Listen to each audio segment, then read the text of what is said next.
আসসালামু আলাইকুম, আপনাদের সবাইকে আমার চ্যানেলে স্বাগত। আজকে আপনাদের জন্য নিয়ে আসলাম ভীষণ মজার একটা রেসিপি। আজকে আমি রান্না করব গরুর বুড়ি বোনা রেসিপি। এটা আমি আলু দিয়ে রান্না করব। আলু দিয়ে গরুর বুড়ি রান্নাটা খুবই মজা এবং টেস্টিকর। গরুর বুড়ি খেতে অনেকেই পছন্দ করেন, আবার কিছু কিছু মানুষ আছে পছন্দ করেন না, কিন্তু যারা গরুর বুড়ি খেতে পছন্দ করেন তাদের কাছে আজকে আমার এই ভিডিওটা অনেক ভালো লাগে। আমার এই বুড়িটা আগে থেকে পরিষ্কার করে সিদ্ধ করে রাখা ছিল ফ্রিজে। ফ্রিজ থেকে বের করে আমি এই যে দেখতে পাচ্ছেন বেজে নিচ্ছি। বুড়ির সাথে যেহেতু আমি আলু দিব, তার জন্য বুড়িটাকে একটু বেজে তারপর আমি এখানে আলুটাও বুড়ির সাথে সুন্দর করে বেজে নেব। বেজে নিলে আলুটা খুলে যাওয়ার সম্ভাবনা কম থাকবে, তার জন্য আমি সুন্দর করে আলুটাকেও বেজে নেব। বুড়ির সাথে যেহেতু আমি আলুটা বেজে নিচ্ছি, তার জন্য সামান্য একটু হলুদ আর একটু লবণ ব্যবহার করব। তারপরে আমি এগুলো দিয়ে সুন্দর করে বুড়িটাকে বেজে নেব। বুড়িটা আগে থেকে কিছুটা ভাজা ছিল, তার জন্য আমরা অপেক্ষা করব আলুটা একটু ভাজা ভাজা হওয়া পর্যন্ত। যখন আলুটা আমাদের ভাজা হয়ে যাবে তখন আমরা এটা অন্য একটা প্লেটের মধ্যে ঢেলে রেখে দিব। তারপর আমরা এই প্যানটার মধ্যে রান্না করা শুরু করে দেব। এই তো দেখতেই পাচ্ছেন আমি অন্য একটা প্লেটের মধ্যে বুড়িটা রেখে দিচ্ছি। বুড়িটা রেখে তখন আমি এই প্যানটার মধ্যে রান্না শুরু করব। এই প্যানটার মধ্যে আমি প্রথমে একটু তেল দিয়ে নেব। তেল দিয়ে তারপরে এখানে দিয়ে দেবো পেঁয়াজ কুচি। বুড়ি রান্না করতে সাধারণত অন্যান্য তরকারি থেকে পেঁয়াজ কুচিটা একটু বেশি লাগে, তার জন্য আমি পেঁয়াজ কুচি পরিমাণটা একটু বেশি দিয়ে নিলাম। পেঁয়াজ কুচির সাথে আমি অ্যাড করে নেব গরম মশলাগুলো, কারণ গরম মশলাগুলো একটু তেলে ভেজে নিলে এটা থেকে সুন্দর একটা গ্রান বের হয়। তারপরে এই পেঁয়াজ কুচির সাথে আমরা অ্যাড করে নেব আদা বাটা আর রসুন বাটা।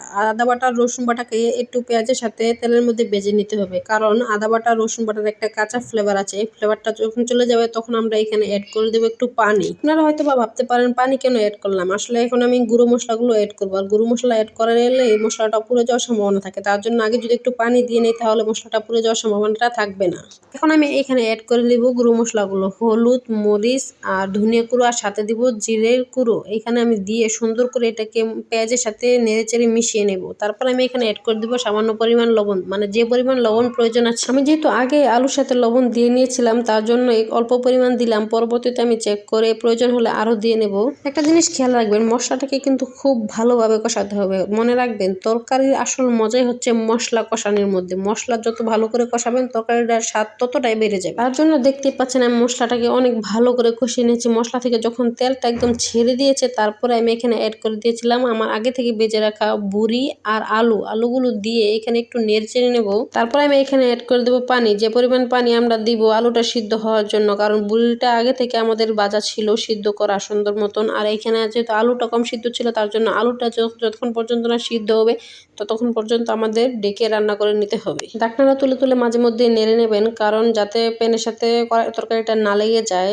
তার জন্য আমি মাঝে মাঝে ঢাকনাটা তুলে তরকারিটা নেড়ে নিয়েছি। এই যে দেখতে পাচ্ছেন আমার তরকারিটা প্রায় পারফেক্টলি হয়ে গেছে, কারণ এই যে দেখতেই পাচ্ছেন আমার তরকারিটা থেকে তেলটা একদম ছেড়ে দিয়েছে আর তরকারিটা সুন্দর মতন ভাজা ভাজা হয়ে গেছে। বুড়ি সাধারণত ভাজা ভাজা খেতেই ভালো লাগে। যে দেখতে পাচ্ছেন আমার তরকারির পারফেক্ট একটা কালার আসছে। এরকম তরকারি কালার আসলে যারা কখনো বুড়ি খেতে পছন্দ করে না তারাও দেখলে বলবে একটু খেয়ে চেটে দেখি কেমন হয়েছে। আপনারা এভাবে রান্না করে ট্রাই করবেন। সবাইকে অসংখ্য ধন্যবাদ। আমার ভিডিওটি যদি ভালো লাগে চ্যানেলটিকে সাবস্ক্রাইব করে পাশে থাকবেন। ধন্যবাদ।